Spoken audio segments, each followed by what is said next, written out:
We all knew it was coming, and here it finally is. This is the all-new, hotly anticipated Mazda CX-70.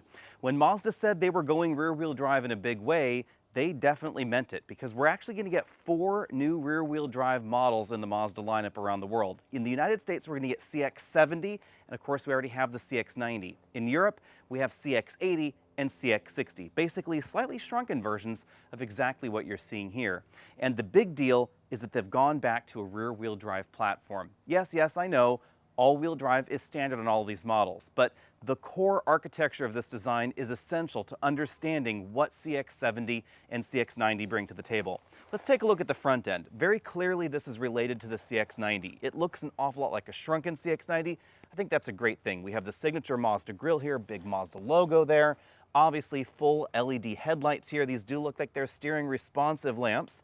Unfortunately, this particular model does not turn on, and I will tell you in advance, we don't have any exact specifications on the CX-70. So some of what we're going to be talking about here is simple guesswork. But let me pop the hood so you can see the biggest thing that's going on here, and that is, of course, the inline engines sitting long ways in the vehicle, just like a BMW, frankly.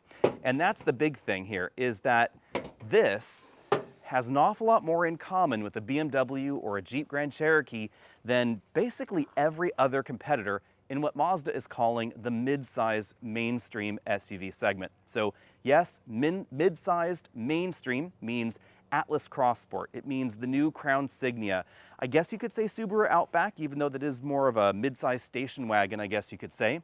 Certainly the Honda Passport and the Jeep Grand Cherokee, depending on exactly what you want out of your next mid-size two-row vehicle. Two-row, of course, being important.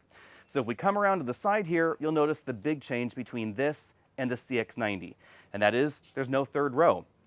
I think that actually helps the proportions. I have to say that from some angles, I'm not the biggest fan of the rear end in the CX-90, and I like this design a little bit more, mainly because of the shrunken dimensions. That direction, it makes it look a little bit less station wagon-like. If we come all the way around to the back, though, you'll notice that we still have the rounded proportions back here, so that's certainly a love it or hate it design. Full LED taillights, of course, in the back here, and windshield wiper there in case you're wondering. Now, because this vehicle has a dead battery at the moment, unfortunately, some people have been able to open the cargo area. I haven't been able to, so we're just going to go over to the model that we can get in to talk about the rest of the CX-90. And hey presto, it has turned into a black CX-70. But this one, the engine runs and the battery works and the lights are on, etc. So coming in for a closer look, you can again see the full LED taillights here, the sort of strobe effect that we find in the turn signals. That's something that I've always liked, but I know some folks out there don't really care for. I will say that I, again, am not the biggest fan of some of the rounded proportions in the rear, but I think this design works a little bit better on the tighter proportions of the CX-70. We still have this pretty angular side right here, and that gives us a slightly narrower greenhouse, but it allows us to have relatively wide tires. Let's check these out because, of course, no specification sheets. I was just thrown into the deep end here. 275 45 R21s are what we find on this model. Those are some of the widest tires that Mazda has ever put on a vehicle, and it really should give you some idea of the mission of the new CX-70. Mazda has not released any official dimensions for the CX-70, so I can't say exactly how it slots in against the competition. It does appear to be a little bit smaller on the outside than the Grand Cherokee, perhaps than the Honda Passport as well, and you can see that the roofline is certainly a little lower and a little bit sexier as well. That's all probably going to bode well as far as the sporty dynamics. I would also say this is probably going to be a great alternative to something like a BMW X3 or perhaps an X5. Dimensionally, it's probably a little closer to X5, but price tag-wise, probably closer to X3 or, again, that Honda, because the CX-90 has been pretty well priced, I would say, in the United States. Let's go ahead and take a look under the hood here because Mazda has left this one running. Under here we find the reason to buy the CX-70, really. It's this brand new 3.3-liter turbocharged inline-6 engine. No official power output figures are available just yet, but you can definitely hear it's a very smooth engine design. Most likely it will be available in the same 280 horsepower and 340 horsepower trims. Like the CX-90, the engine is sitting almost entirely behind the front axle, and that's what gives us this beautiful long hood proportion, but should also give the CX-70 perfect weight balance. We don't know specifications yet again, but most likely this will have a perfect 50-50 weight balance because of the orientation of that engine. Now it's also going to be a mild hybrid, so I'm going to reserve judgment on that until I can actually drive one. But in the Mazda CX-90, here's what's going on. The engine is mated to a clutch pack, which is mated to a traditional 8-speed automatic transmission. There is no torque converter in this design.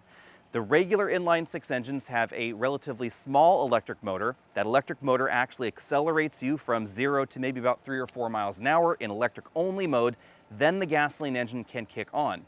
So Mazda calls this system a mild hybrid, but in the truest sense of the word, it's actually a full hybrid because it does have an EV-only operation mode. The one downside to this system is that lack of torque converter, and that means that it is not as smooth as some traditional transmissions, or at least it hasn't been in the CX-90s that we've driven. But let's take a look at the seating inside and get a better idea of the size of the CX-70. This particular model is relatively dark on the inside, so hopefully you can all see me here. Looks like in this trim, which appears to be one of the top-end trims, we have two-way adjustable lumbar support. I would really like to see four-way lumbar. That's something that I noted in the CX-90 as well. Headroom appears to be pretty decent. We have a panoramic moonroof in this model, but I still have about 2 inches of headroom left. And we have a powered tilt telescopic steering column that's memory link. That's a nice touch. A lot of this has been borrowed directly out of the CX-90. I've gone ahead and adjusted that seat for me, so let's go ahead and check out the back seat. Ooh, I like that these doors open really, really wide. A solid reason to buy a mid-size two-row vehicle is if you have child seats or you're trying to put kids or maybe adults that have mobility issues into the back, and really wide opening doors really saves your back in that instance because you don't have to worry about it so much. Legroom, pretty decent back here. Probably not as roomy as some of those front-wheel drive alternatives. Let me get this bag out of the way. But, you know, that's just the price tag you have to pay for the extra driving fun of rear-wheel drive. Also kind of a sizable bump right here. That could be because of the battery pack location. We have controls for the rear climate control zones right there, some USB-C charge-only ports, and you can see that this model has the new optional red interior. And I like the fact that it's not brick red. It's sort of a darker red. It might not show up quite right on the camera, but this is not Camry XSE red. It is a little bit more subtle than that. Headroom in the back is definitely decent. Again, this model has the large panoramic moonroof, and you can see it opens to just about my head right there. We have sunshades on the rear windows, kind of a nice touch, and we have a reclining rear seat. It's in the most upright position. I can give it a pretty decent recline. Obviously, that's going to help out the headroom figure there a little bit. And I like the fact that the recline happens fairly low there on the body. Something I didn't expect, we actually have sliding seats in the second row.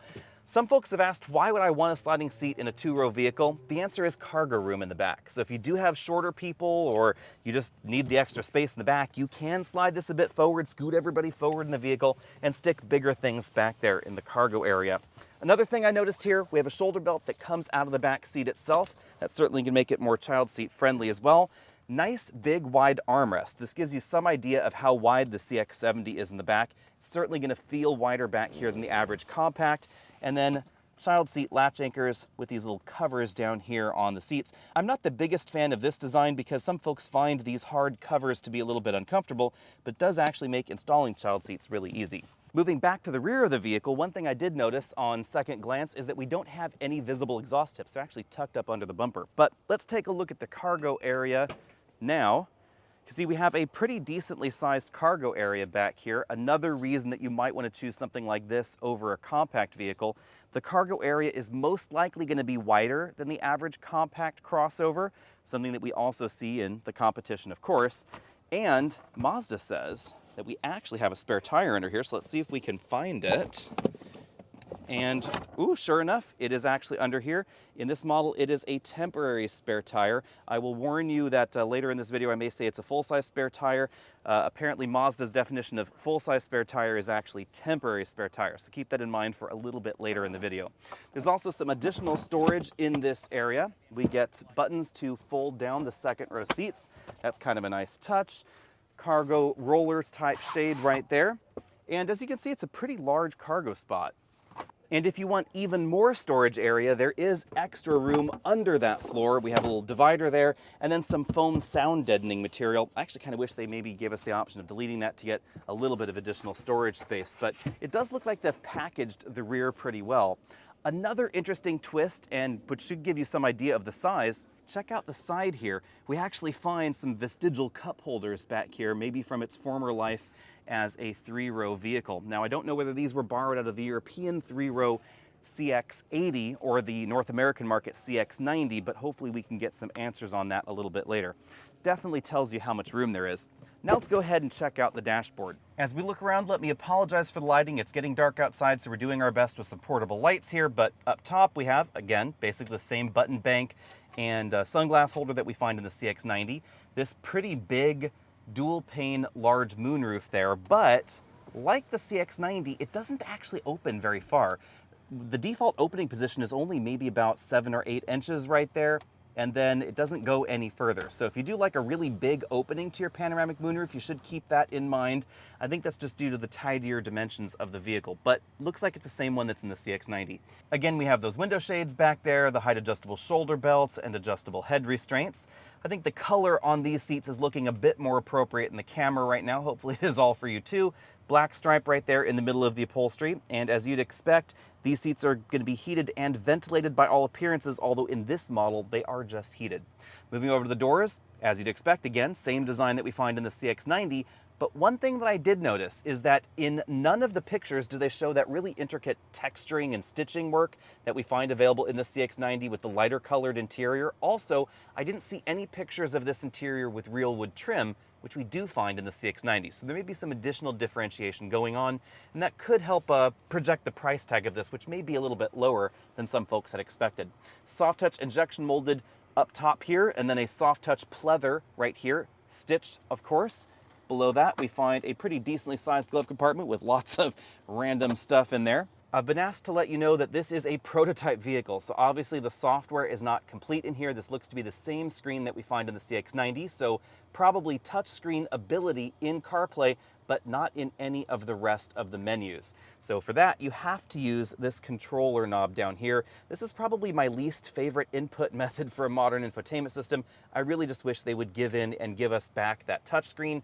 Mazda says that it's due to safety, because they say that if you are rotating that controller and you're looking up here at the screen, your eye line is much closer to the road, and that allows them to put this screen further away from the driver, closer to your field of vision, and closer to your regular focal distance. And if you're focusing on something really close, like a camera has to with my hand, and then you look far away, it does take your eyes a bit of time to refocus on things. So I kind of agree with them there, but I do like the ability to use a touchscreen. More of that stitch work down here. Harder plastics lower on the dashboard, as you'd expect. This is not a luxury segment vehicle. Think of it more as a premium alternative. Down here we have the controls for the climate control system. Interestingly, not toggles necessarily. So this is just a single press, and this is down and this is up for the temperature. You don't toggle it up and down. Controls for the heated seats there. Some storage going on, but less storage than you'd find in a front-wheel drive vehicle. So over here we have cup holders, and that's basically it for the storage here. Remember, the transmission has to go somewhere, and that somewhere is right here in the middle of the vehicle. Here's a closer look at those controls in the center console. Volume up, down, track forward, backward, the control knob there, auto brake hold. We have what looks like real metal trim in this interior. Hopefully we'll know more on that soon. A bifold style center console, same key that we find in the CX-90 there. So again, not too much room. That's a relatively shallow compartment because the transmission and the all-wheel drive system has to live somewhere, and that's there. Moving over to the driver's side, we have a full color heads-up display on top of that binnacle there. Again, soft touch injection molded materials right there. Pay no attention to the check engine light going on over there. This is again a prototype vehicle, so not everything has been dialed in. This is just to show us what it should look like. The steering wheel is a round 3-spoke design. We have paddle shifters back there on the rear. Again, that tilt telescopic mechanism, and basically the same controls as the CX-90. The new CX-70 is also going to give us Mazda's new plug-in hybrid system. Again, they've been a little cagey on specifications, but this is most likely the same plug-in hybrid system that we find in the CX-90. So expect it to be around 323 horsepower, pretty exact around there. And because of its smaller dimensions, I would expect EV range to come in somewhere around 30 miles, perhaps just a little bit less. One of the interesting things about the CX-90 plug-in hybrid is that it's actually the fastest version of the CX-90. I also find that drivetrain to be a little bit smoother than the mild hybrid system with the turbocharged inline 6 engine, so my guess is that this is probably also going to be the smoother and the faster and the more efficient drivetrain to get in the CX-70. But if you're not a big fan of plug-in hybrids, or you don't have anywhere to plug it in, we still have those inline 6 engines to choose from. Like the CX-90, what's so interesting about the CX-70 is that they designed this platform to accommodate the batteries right from the beginning, because every CX-70 is going to be at least a mild hybrid, or what Mazda calls a mild hybrid, but most companies would call a full hybrid. And that means that there's always going to be a lithium-ion battery just under the rear passenger seat and floorboard area. It's just that in the plug-in hybrid, it's a slightly bigger battery. That means that the rear seat dimensions are exactly the same, the front seat dimensions are exactly the same, and importantly, the cargo area is exactly the same, and you can get a full-size spare tire. Yes, this is one of the very few vehicles with a plug that actually has a spare tire. Much like the CX-90, really the only way you're going to be able to tell the difference between the inline 6 and the plug-in hybrid is the plug-in hybrid badging that you'll find right there on the trunk lid, the charge door that we find over here on the passenger side, regular J1772 connector there. One interesting twist is that this particular connector behind this door actually has the pins for a CCS charge connector. We don't have any indication that, of course, we're going to get DC fast charging. That's probably because that part was a little bit less expensive than the other part, but who knows, maybe something like that will happen in the future. And then, of course, up here on the front fender, we get the PHEV badging rather than the inline 6 badging that we find on the regular CX-70 and, of course, the CX-90. So as always, be sure and sound off down there in the comment section below. Let me know what you think of the style of the new CX-70. Do you think the proportions work a little bit better on this model? And then, of course, stay tuned, because hopefully we'll have more detail that we can share with you on how big it is, what the drivetrains exactly look like, because we're making a lot of assumptions with this particular model. And I'm really excited to see the future of Mazda's plug-in hybrid program, because they were pretty aggressive with the pricing on the CX-90 plug-in hybrid. And I fully expect this CX-70 to be similarly aggressively priced. So if you're looking at something like a RAV4 Prime and you want something that's certainly more fun to drive and more premium, my guess would be you should definitely put a CX-70 plug-in hybrid on your shopping list. Hit that subscribe button, let me know what you think of all this. Find us over at Facebook, Twitter, Instagram, all those other social places, and I'll see all of you next week.